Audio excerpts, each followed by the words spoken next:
The discipline motivation paradox. Let me ask you a question in honesty. How many motivational videos have you watched in the last month? 10, 20, 50. And how many times have you felt that surge of energy, that fire in your chest, telling yourself, this is it? This is the moment everything changes. Only to wake up the next morning feeling exactly the same as before. Here's what nobody's telling you. You don't have a motivation problem. You have a belief problem. And that belief is quietly destroying your potential every single day. Stay with me for the next hour, because I'm going to show you why chasing motivation is the exact reason you can't maintain consistency. And more importantly, I'm going to show you the one thing that actually works. But I need to warn you. What I'm about to share goes against everything you've been taught about success. It's going to feel uncomfortable. It might even make you angry at first. But if you stick with me until the end, you'll understand why the most successful people in the world rarely talk about motivation, and what they do instead. The trap we're all in. The motivation addiction cycle. Let me tell you about James. James is 27 years old. He's been trying to get in shape for the last 5 years. Every few months, he watches a transformation video, gets inspired, buys a gym membership, and promises himself this time will be different. The first week, he's unstoppable. He's at the gym at 6 a.m. He's meal prepping. He's on fire. Week 2. Still going strong, but it's getting harder. Week 3. He misses a day. Then another. Then it's been 2 weeks and he hasn't gone at all. Sound familiar? Now here's the question nobody asks. What changed between week 1 and week 3? Did James suddenly become a different person? Did his goals become less important? No. Something else disappeared. Can you guess what it was? The motivation wore off. And when it did, James had nothing left to carry him forward. Now here's the disturbing part. James isn't lazy. James isn't weak. James is caught in a trap that most people never escape from. A trap that's been carefully constructed by the self-help industry, social media, and our own misunderstanding of how human behavior actually works. I call it the motivation dependency trap. Breaking down the trap, here's how it works. Stage 1. The inspiration hit. You see something that moves you. A success story. A transformation. A speech. Your brain releases dopamine. You feel excited. You feel capable. You feel like you can conquer the world. Stage 2. The initial action. Riding that high, you take action. You start the project. You hit the gym. You wake up early. And it feels good because the motivation is still there, carrying you forward. Stage 3. The motivation fade. But motivation is an emotion. And emotions are temporary. After a few days or weeks, the novelty wears off. The dopamine hit gets smaller. The task that felt exciting now feels like work. Stage 4. The paralysis. Now you're stuck. You know what you should do, but you don't feel like doing it. So you wait. You wait to feel motivated again. You watch more videos. You read more books. You're trying to recapture that initial feeling. Stage 5. The guilt spiral. Days turn into weeks. You feel guilty.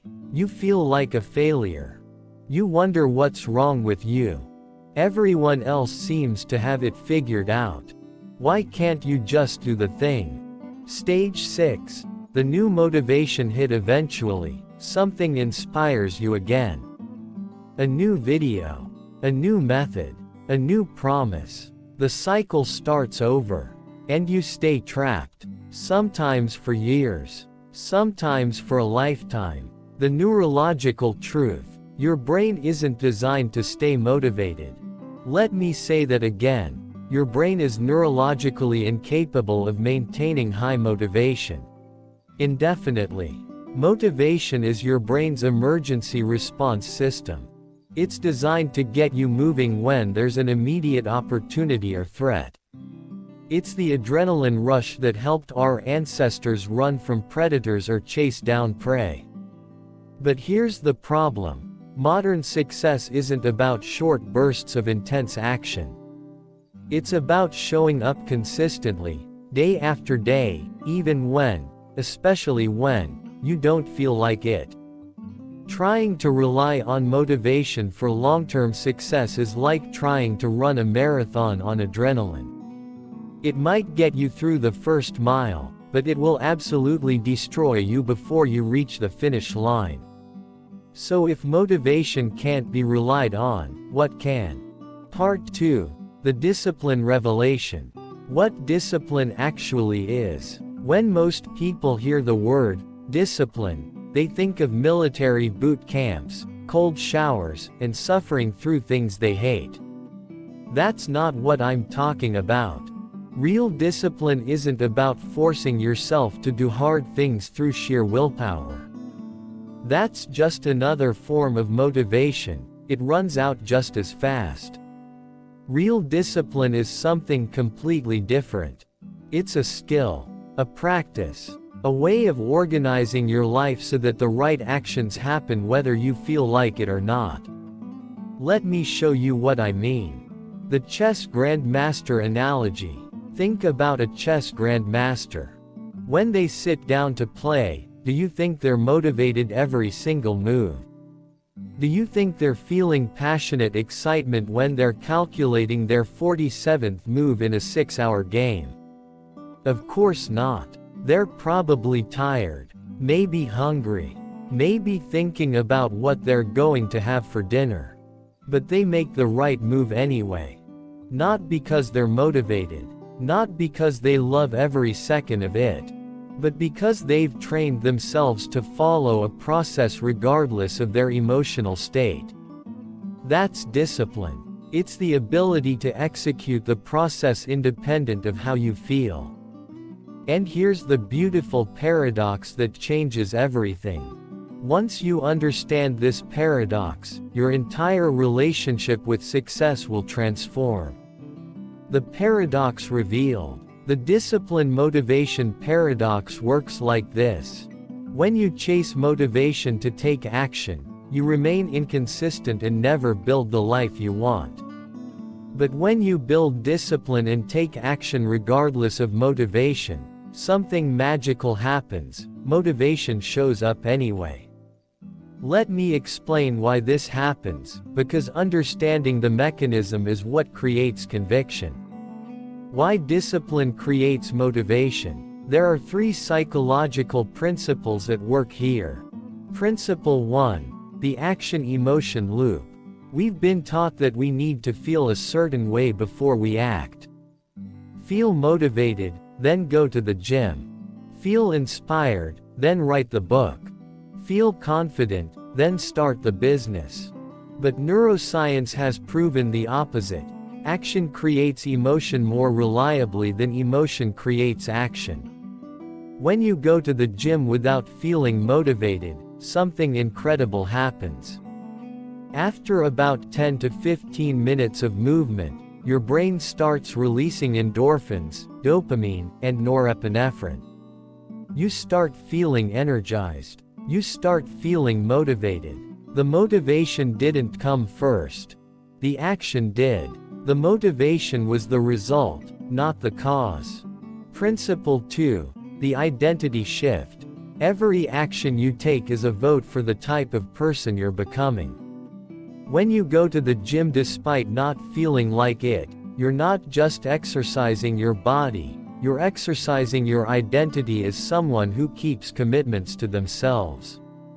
And the more you vote for that identity, the more your brain starts to recognize, I am someone who does what I say I'll do. That identity shift creates its own form of intrinsic motivation that's far more powerful than any external inspiration. Principle 3. The momentum principle. Objects in motion tend to stay in motion. When you take action through discipline, you create momentum.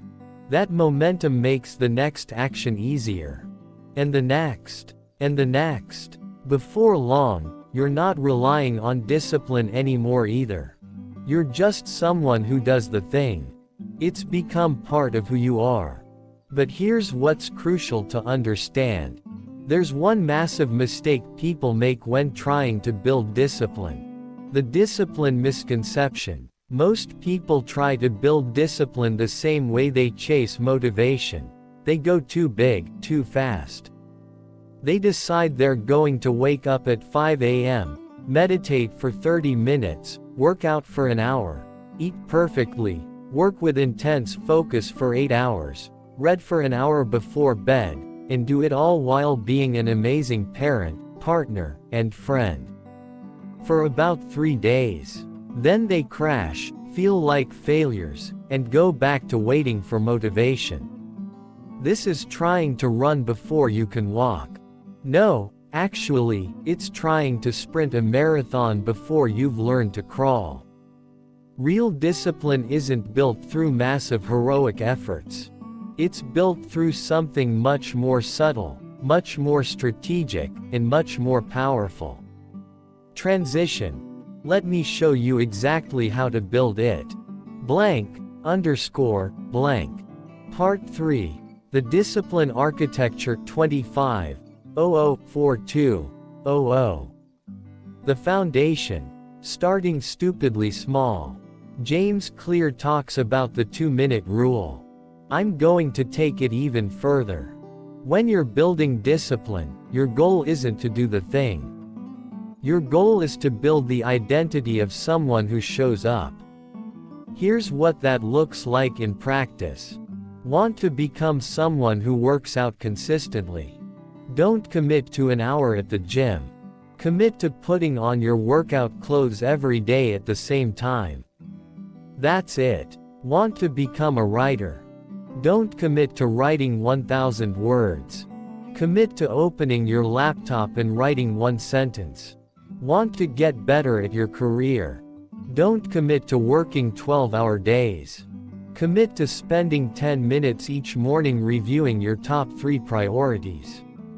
I know what you're thinking. That's too small. That won't get me results. And you're right. It won't. Not immediately. But here's what it will do. It will prove to your brain that you are someone who keeps promises to yourself. And that is the foundation everything else is built on. Hook. But there's a specific way to structure these small commitments. The 4 pillars of discipline architecture. Think of discipline like building a house. You need 4 pillars. Pillar 1. Non-negotiable time blocks. Your disciplined actions need to happen at the same time every day, or at least anchored to a specific trigger. Not, I'll work out when I have time. But, I put on my workout clothes at 6:30 a.m., right after I brush my teeth. Not, I'll work on my business when I'm free. But, I spend 7 o'clock to 7:30 p.m. at my desk with my phone in another room, every weeknight. The consistency of the time block matters more than what you accomplish during it. You're training your brain to show up. Pillar 2. Environmental design. Discipline is easier when your environment makes the right choice automatic and the wrong choice difficult. Want to work out in the morning? Put your workout clothes next to your bed. Put your gym shoes by the door. Make it impossible to forget or ignore. Want to stop scrolling social media? Delete the apps. Put your phone in a drawer. Make accessing it require multiple steps. Your environment is either working for you or against you. There's no neutral. Pillar 3. The pre-commitment strategy. This is where you remove the decision from your future self. You don't decide whether to work out each morning. You decided once, and now you just execute. You don't debate whether to eat healthy at each meal. You meal prepped on Sunday, and now you just eat what's already prepared. Every decision costs energy. Every time you have to choose to be disciplined, you're relying on willpower. Pre-commitment removes the choice entirely. Pillar 4, the accountability mirror. This is a concept from David Goggins, but I've adapted it. Every day, you need a way to see whether you showed up or not. Not whether you succeeded or failed at the big goal. Just whether you showed up. A simple calendar where you mark an X for each day you complete your commitment. A journal where you write, I showed up, or I didn't. A note on your phone tracking your streak. The act of witnessing your own consistency builds the identity faster than anything else. Now, here's where most people get this completely wrong. The failure protocol. Everyone talks about building streaks. Nobody talks about what to do when you break them. Because you will break them. Life happens. You get sick. You travel. You have a crisis. You just have a bad day. And this is the moment where most people's discipline systems completely fall apart.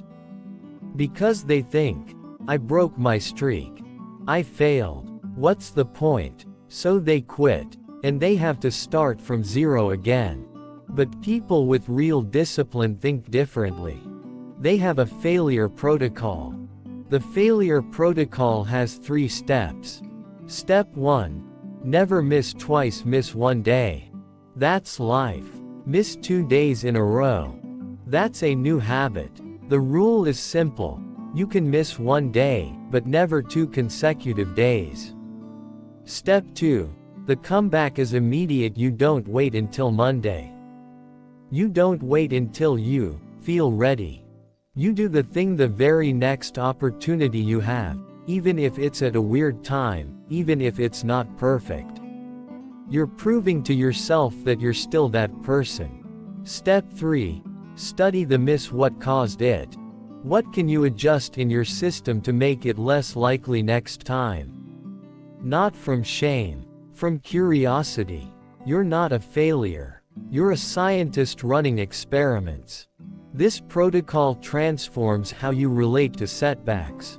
They're no longer identity threats. They're just data points. But now we need to talk about the dark side.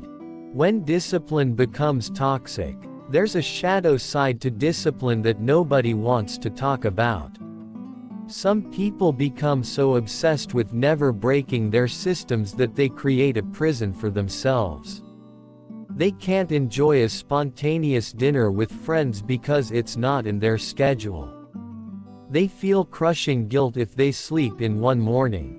They sacrifice relationships, joy, and mental health on the altar of consistency.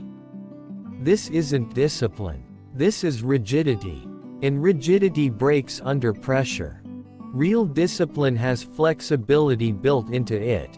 It's strong like bamboo, not brittle like glass. You need to know the difference between discipline that serves your goals and values, compulsion that serves your anxiety and need for control. The question to always ask, is this discipline moving me toward the life I want? Or is it just helping me avoid the fear of being undisciplined? If it's the latter, you're not building freedom. You're building a cage. So how do you actually implement all of this? Let me give you the exact roadmap. The foundation phase. For the first 2 weeks, you're going to do something that will feel almost insulting in its simplicity. You're going to choose one tiny behavior. That's it. Just one. And you're going to do it at the same time every single day for 14 days straight. Examples. Put on running shoes at 7 a.m. Open your laptop at 8 p.m. Write 1 sentence in a journal before bed. Do 5 push-ups after brushing your teeth in the morning. The behavior should take less than 2 minutes. If it takes longer, make it smaller. Your only job is to show up. You're not trying to get results yet. You're trying to build the neural pathway that says, I am someone who shows up for myself. Most people skip this phase because it feels too easy. Don't make that mistake. This is where discipline is actually built. The expansion phase. Once you've successfully shown up for 14 days straight, you can expand. Not by adding a new behavior. By extending the one you already have. Those running shoes you've been putting on. Now you walk outside for 5 minutes. That laptop you've been opening. Now you write for 10 minutes. That one sentence in your journal. Now it's 3 sentences. You're still making it easy. You're still building the identity. But now you're actually starting to get some momentum. The temptation here will be to go big. Resist it. Stay patient. Trust the process. The compound phase. This is where it gets interesting. You've now been showing up consistently for a month. The behavior is starting to feel automatic. You're not relying on willpower anymore. Now you can add a second behavior. Following the same process. Start stupidly small. Same time every day. Build the show up habit first. By the end of 8 weeks, you have 2 solid discipline habits running simultaneously. And something shifts in how you see yourself. The identity transformation. This is where people usually report that something feels different. They're not trying to be disciplined anymore. They're just someone who does these things. The gym isn't something they force themselves to go to. It's just part of their day. The work isn't something they procrastinate on. It's just what they do at that time. This is the identity shift I mentioned earlier. And it creates a form of intrinsic motivation that no external video or speech could ever match. Because it's coming from inside you. From who you've proven yourself to be. During this phase, you can start expanding the behaviors themselves. That 5-minute walk becomes a 30-minute workout. Those 10 minutes of writing become an hour. But you're not relying on discipline anymore. You're being pulled forward by identity. But there's one more crucial element we need to address. The energy management factor. Here's something most discipline advice gets wrong. It treats you like a machine that should perform the same way every day. But you're not a machine. You're a biological organism with fluctuating energy levels. Some days you wake up with high energy. Some days you're running on empty. Trying to maintain the same level of discipline on both types of days is a recipe for burnout. Instead, you need 2 versions of your discipline system. Version A, your ideal day. This is when energy is high. You're healthy. You're rested. You execute your full routine. Version B, your minimum viable day. This is when you're sick, exhausted, stressed, or overwhelmed. This is the absolute minimum version of your behavior that still counts. Example. Version A, 45-minute workout. Version B, 10-minute walk or 5 push-ups. The key is, version B still requires you to show up. It's not permission to quit. It's a realistic acknowledgement that some days, showing up is the victory. This prevents the all-or-nothing thinking that destroys most people's consistency. Now, let's talk about what happens after you've built discipline. Beyond discipline. When discipline meets purpose, here's the beautiful thing that happens when you build real discipline. You create space to discover what you actually care about. Most people spend their entire lives in the motivation dependency cycle. They're always chasing the next high, the next inspiration, the next promise of transformation.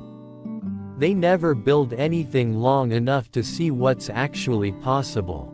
But when you build discipline, you can stick with something past the initial excitement.